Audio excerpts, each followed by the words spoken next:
Revision class है हमारी किसकी, फंडामेंटल यूनिट ऑफ लाइफ की, मतलब सेल की। अच्छा, फंडामेंटल मतलब कि जो सबसे मतलब जिससे वो चीज़ बनी है, ठीक है। अगर लिविंग ऑर्गेनिज्म की बात करें तो हर एक लिविंग ऑर्गेनिज्म किससे बना है, उसका फंडामेंटल क्या है, मतलब उसका बेस क्या है, सेल। सेल से ही बने होंगे। ऐसी नॉन लिविंग की बात करें तो वो किससे बना है, पार्टिकल से, ठीक है। मतलब यहीं पे लिविंग के जो पार्टिकल का नाम है दैट इज सेल, ठीक है। पार्टिकल क्या होता है, सबसे छोटी यूनिट, ऐसे कहा जाता है ना। अब बात आती है सेल की। तो सेल जो है 1665 में डिस्कवर्ड हुआ था, रॉबर्ट हुक नाम का एक, ठीक है ना, उसने किया था डिस्कवर। और क्या था, सेल होता क्या है। देख उस समय इनिशियली तो हम लोगों को लगता था कि हाँ सेल है, ठीक है, लेकिन फिर जब हम लोगों ने उसके अंदर इन डेप्थ स्टडी करी तो हमें पता लगा सेल जो है, सेल के अंदर भी बहुत सारे ऑर्गेनल्स हैं, ठीक है। जैसे साइटोप्लाज्म के अंदर क्या क्या चीज़ें होती हैं, गोल्गी एपेरेटस है, न्यूक्लियस है, तुम्हारा माइटोकॉन्ड्रिया है आपका, और क्या है, एंडोप्लाज्मिक रेक्टिकुलम है, रफ एंडोप्लाज्मिक रेक्टिकुलम, ठीक है, स्मूथ एंडोप्लाज्मिक रेक्टिकुलम। कुछ सेल्स ऐसे हैं जिनमें सेल वॉल है, कुछ सेल ऐसे हैं जिसमें प्लाज्मा मेम्ब्रेन ही है खाली, ठीक है। प्लाज्मा मेम्ब्रेन तो सब में ही होती है, मतलब सेल मेम्ब्रेन सब सेल्स में होने वाली है। अच्छा, कुछ सेल्स ऐसे भी होती हैं जिनकी रप्चर्ड होती है, न्यूक्लियर की मेम्ब्रेन जो होती है वो खराब होती है।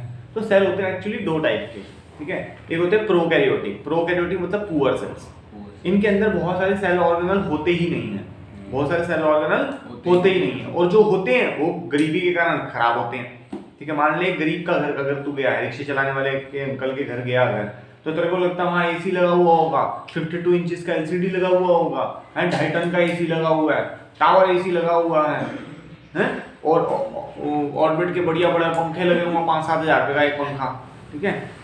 हाँ, फॉल सीलिंग हुई है, एलईडी लाइट्स लगी हुई हैं, ऐसा होगा क्या, बहुत बढ़िया फर्नीचर नहीं, उसके उसके घर में बहुत सारी चीजें मिसिंग होगी। पहले तो क्या मिसिंग होगी, एसी नहीं होगा, ठीक है। पंखा तो होगा, वो भी खड़ खड़ करके चल रहा होगा, ठीक है। बेड होगा ही नहीं, ठीक है, नीचे ही बिस्तर लगा के बैठा होता है, और बिस्तरा जो होगा वो भी फटा फटा सा होगा। तो मतलब वो पुअर है, बहुत ज्यादा पुअर है वो, इसलिए उसका नाम है प्रोकैरियोटिक सेल, ठीक है। मतलब पुअरली डिफाइंड सेल जो रहता है उसे बोलते हैं प्रोकैरियोटिक सेल। बहुत सारी इसके अंदर सेल ऑर्गेनल होते ही नहीं है, और जो सेल ऑर्गेनल होते हैं वो वेल डिफाइंड नहीं होते, ठीक है ना। इसका सबसे बेस्ट एग्जांपल है जो उसके न्यूक्लियस रप्चर्ड होती है, न्यूक्लियर मेम्ब्रेन जो होती है वो होती ही नहीं है। अब बात आती है यूकैरियोट्स की। जो यूकैरियोट्स होते हैं वो ऐसे सेल्स होते हैं जिनके पास बहुत सारे ऑर्गेनल्स होते हैं, फर्स्ट थिंग, और बहुत सारे ऑर्गेनल्स जो होते हैं वो वेल डिफाइंड होते हैं। मैक्सिमम जो ऑर्गेनल्स होते हैं दे आर वेल डिफाइंड, अमीर है ना वो, ठीक है। छोटा सा डिफरेंस समझ आया इनका। हमारी अगर मैं एनिमल और प्लांट की बात करूं तो प्लांट के अंदर, ठीक है, तो प्लांट के अंदर देख स्केलेटन तो होता ही नहीं, प्लांट में स्केलेटन होता है, हड्डियां होती है प्लांट की, है कि प्लांट में हवा चल रही थी उसकी हड्डी टूट गई रात को, नहीं होती हड्डी, ठीक है। तो अब हड्डी नहीं होती इसका मतलब यार उसकी बॉडी तो हमसे ही बड़ी है। If they are approximately 5.5 to 6 feet, तो वो अंकल तो जा रहे हैं 20 फीट हाई, और उसकी बॉडी के अंदर कोई स्केलेटन भी नहीं है, तो वो जिंदा कैसे है। उसका हर एक सेल उसको स्ट्रेंथ, रिजिडिटी प्रोवाइड करवाता है। कैसे प्रोवाइड करवाता है, उसके पास 2-3 चीजें होती है रिजिडिटी प्रोवाइड करने के लिए। जो फर्स्ट थिंग जो हम लोग आज पढ़ेंगे that is the cell wall. उसके पास सेल वॉल होती है जो कि उसको रिजिड रखती है, उसके एक एक सेल को रिजिड रखती है, जिसकी वजह से वो खुद ही क्या होगा, खुद ही उसके अंदर बहुत ज्यादा स्ट्रेंथ होगी, खुद बहुत ज्यादा रिजिड होगा, उसको किसी स्केलेटल सिस्टम की जरूरत नहीं पड़ती। लेकिन यहीं पे अगर हमारे पास हमारा स्केलेटल सिस्टम ना हो, ठीक है, तो बॉडी तो एकदम जेली की तरह होगी हमारी, है ना, जेली की तरह होगी, क्योंकि स्केलेटन उसमें होगा नहीं। अब अगर हम लोग बात करें, दो टाइप के ऑर्गेनिजम्स होते हैं, one is unicellular, another one is multicellular. Uni मतलब कि जिसका एक सेल है, मल्टीसेलुलर मतलब जिसके पास बहुत सारे सेल हैं। मल्टीसेलुलर भी दो टाइप के होते हैं, एक होता है सिंपल मल्टीसेलुलर, होता है कॉम्प्लेक्स मल्टीसेलुलर। सिंपल मल्टीसेलुलर वो ऑर्गेनिजम्स होते हैं जिनके अंदर सेल तो होते हैं बहुत सारे लेकिन एक ही टाइप के होते हैं, ठीक है। कॉम्प्लेक्स मल्टीसेलुलर होते हैं जो हम जैसे हैं लोग, ठीक है। एक तो मान ले स्किन है, स्किन के millions and billions of cells हैं, ठीक है।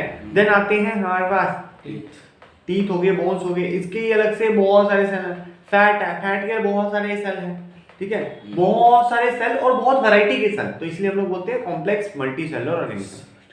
एक यूनिसेलुलर होता है जिसके पास एक ही सेल होता है, अमीबा हो गया, पैरामीशियम हो गया, ठीक है ना, इनके पास एक ही सेल है, उसी सेल से वो खाते हैं, पीते हैं, धोते हैं, निकालते हैं, जो भी करते हैं, ठीक है ना। और दूसरा आता है हमारे पास मल्टी सेलर। मल्टी सेलर ऐसा होता है कि भैया उसके पास सेल तो बहुत सारे हैं लेकिन एक ही टाइप के हैं, ठीक है। और आता है कॉम्प्लेक्स मल्टी सेलर, ठीक है, जिसके पास बहुत सारे सेल हैं और बहुत वैरायटी ऑफ सेल्स हैं उसके अंदर।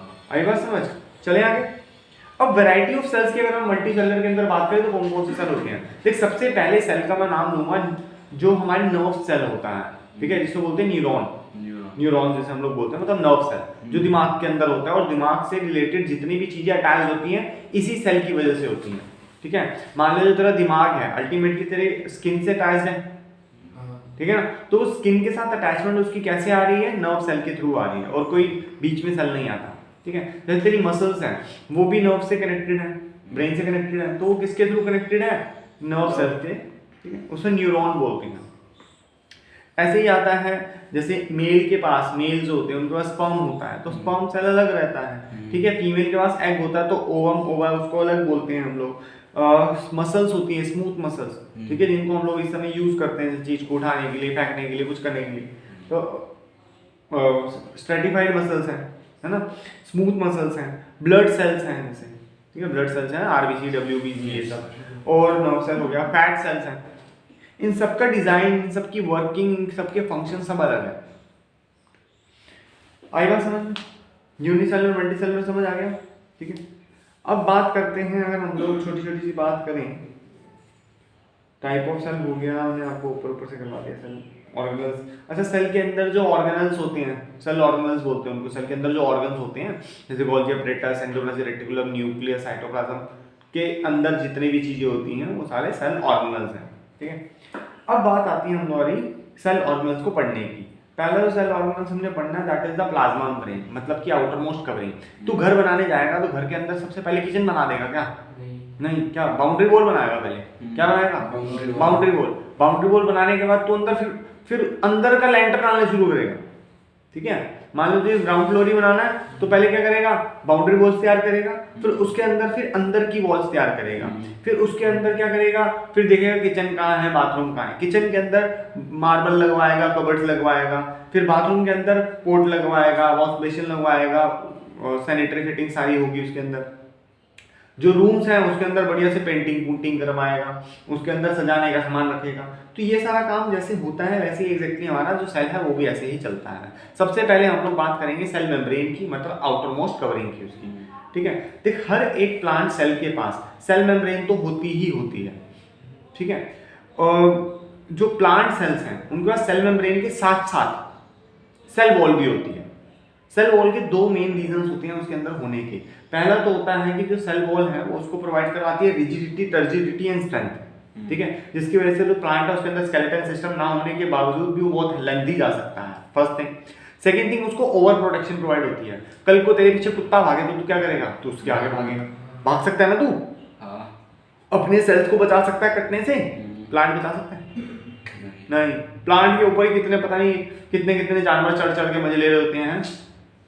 जैसे अपना वो बोलते हैं बंदर होते हैं, क्या करते हैं, पेड़ को हिला हिला के उसके अंदर से सामान तोड़ रहे होते हैं। अच्छा तू तो ऊपर जाके तोड़ भी सकता है? नहीं, हिलाएंगे हम उसको, ऐसे तोड़ेंगे फिर नीचे उठा के खाएंगे। अपना वाला दिमाग है, बंदर तो वैसे ही देख रहा होते हैं ऊँट।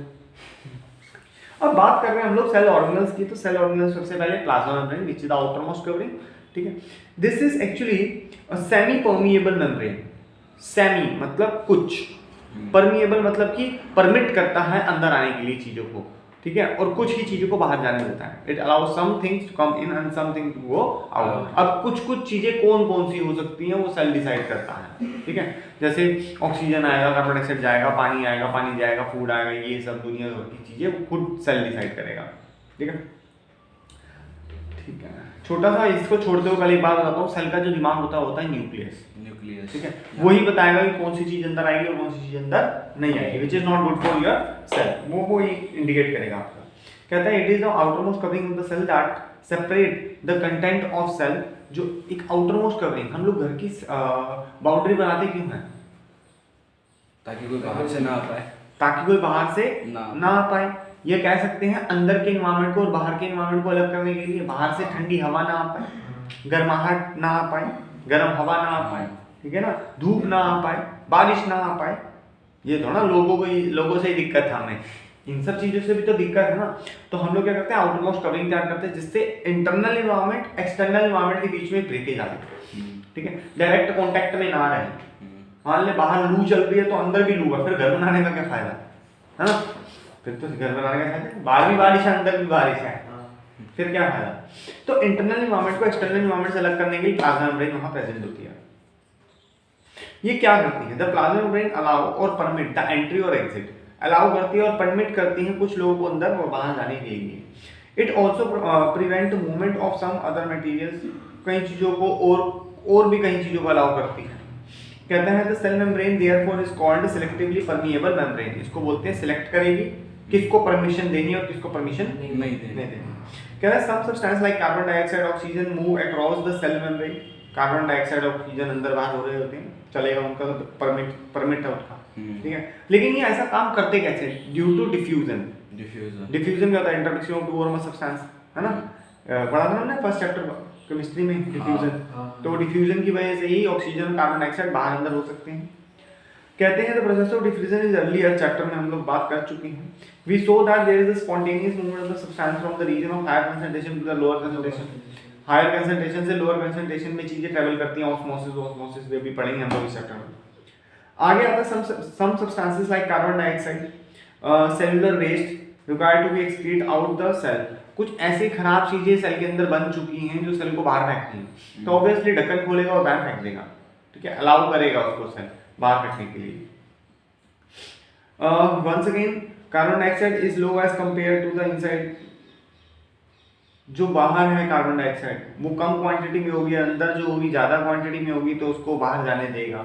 ऑक्सीजन की बात करें तो ऑक्सीजन देखनी पड़ेगी अंदर ज्यादा या बाहर ज्यादा, फिर उसके हिसाब से वो अंदर लेगा, ठीक है। ये तो सारी उसकी बातें कर रहे हैं, तुम्हें समझ आ रही है कि वाटर भी देखेगा कि वाटर को ज़्यादा कंसंट्रेशन कहाँ है, अंदर है या बाहर है, फिर उस हिसाब से वो ट्रेवल करेगा।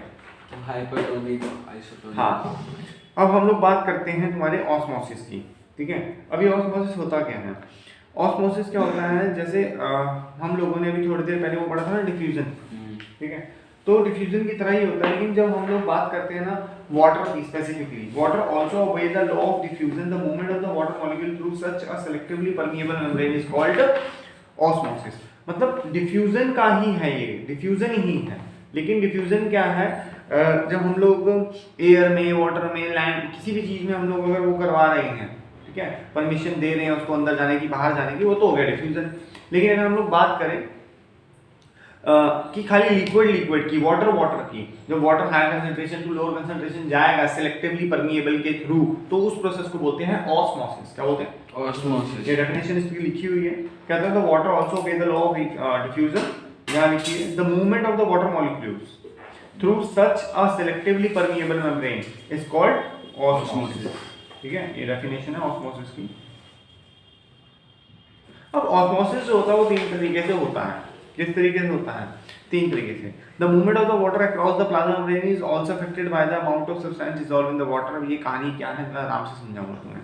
Osmosis is the passage of the water from a higher concentration to the lower concentration through a semi permeable membrane, low water concentration, ये सब कुछ मैं आपको अभी समझाता हूँ। देख, सबसे पहला जो आता है इसके अंदर जो होते हैं सॉल्यूशंस, तीन टाइप के होते हैं हमारे पास। सॉल्यूशन जब पता होगा तभी मैं ऑस्मोसिस को पढ़ा पाऊंगा, ठीक है। तीन टाइप के सॉल्यूशन है, आइसोटोनिक, हाइपरटोनिक एंड हाइपोटोनिक। सबसे पहला आता है हाइपोटोनिक सॉल्यूशन। कह रहा है if the medium surrounding the cell, अगर सेल के आसपास का जो मीडियम है हायर कंसंट्रेशन ऑफ वाटर अपने पास रखता है, ठीक है, हायर कंसंट्रेशन ऑफ पानी अपने पास रखता है, then the cell meaning that the outside the solution is very dilute, मतलब पानी बहुत ज्यादा है उसके अंदर, the cell will gain water. अगर आसपास का पानी ज्यादा है तो सेल के अंदर पानी चला जाएगा, क्यों, higher concentration to lower concentration. अब इसको बेस्ट तरीके से समझते हैं। मैंने किशमिश ली, ठीक है, किशमिश में वाटर कंटेंट अप्रॉक्सीमेटली होता है 30, 40, 50% पकड़ ले, ठीक है, 50% समझ ले। क्या समझ ले, 50%, इस 50% ना। देख भाई, क्या है ये रेजिन्स, इसके अंदर लग रहा है इतना पानी है, नहीं, सूखी हुई है, ठीक है। लेकिन अगर मैं इसको पानी में डाल दूं तो किसका कंसंट्रेशन ज्यादा होगा, पानी का। ऑब्वियसली पानी में पानी ज्यादा होगा ना। पानी में जो पानी है वो अगर मिनरल वाटर है तो मान लेते हैं उसके अंदर 99.999% पानी है, और इसके अंदर 30-40% पानी होगा मुश्किल से, ज़्यादा से ज़्यादा बोल दूँ अगर मैं, तो 30-40% पानी। तो पानी का कंसंट्रेशन किसमें है? उस पानी में ज़्यादा पानी में ज़्यादा ऑब्वियसली। और मैं इसको जब डालूंगा तो पानी कहाँ से कहाँ जाएगा? कंटेनर से इसके अंदर जाएगा, और किशमिश क्या करेगी? बल्क फूल जाएगी। जो रेजिन है वो क्या करेगी? स्वेलन अप हो जाएगी, वापस से क्या अंगूर बन जाएगा, वापस से क्या बन जाएगा? अंगूर बन जाएगा। ठीक है ना। अब इसको खा लेते हैं, क्योंकि अगला जो एग्जाम्पल है वो आएगा अंगूर का। ठीक है, अगला एग्जाम्पल ग्रेप का होना चाहिए। तो हाइपोटोनिक सॉल्यूशन क्या कहता है कि आपके आसपास का जो कंसंट्रेशन है, सेल के आसपास का जो कंसंट्रेशन है, दैट इज हाई। ठीक है, मतलब बाहर जो है पानी ज्यादा है, और जो रेजिन्स के अंदर है वो पानी, सेल के अंदर जो है वो पानी कम है, तो इसलिए वो अंदर की तरफ है। उसे बोलेंगे हाइपोटोनिक। क्या बोलेंगे? हाइपोटोनिक। ठीक है, इसका उल्टा कर दे। इसका क्या करते हैं? उल्टा कर दे। उल्टा क्या किया? अब मैंने क्या लिया, क्या बोलते हैं, ग्रेप्स लिया। ठीक है, और ग्रेप्स के अंदर जो कंसंट्रेशन था पानी का, एग्जाम्पल के लिए मान लेते हैं 70% था। ठीक है, हमने चेक किया 70% आया। ठीक है, होता थोड़ा ज्यादा है वैसे, 70% इज गुड ना, 70% था उसका पानी। अब हम क्या चाहते हैं कि हाइपरटोनिक सॉल्यूशन लेना। हाइपरटोनिक सॉल्यूशन लेना मतलब क्या है? इससे ज्यादा कंसंट्रेशन हो उसकी, नहीं, उससे कम कंसंट्रेशन हो पानी की। ठीक है, मतलब वो सॉल्यूशन हायर कंसंट्रेशन में हो। ठीक है, किसी और चीज के, मान ली शुगर सॉल्यूशन ले लिया, तो उसके अंदर शुगर की कंसंट्रेशन हाई होनी चाहिए। ठीक है, इसमें पानी कितना है? 70%, उसमें पानी 70% से कम होना चाहिए।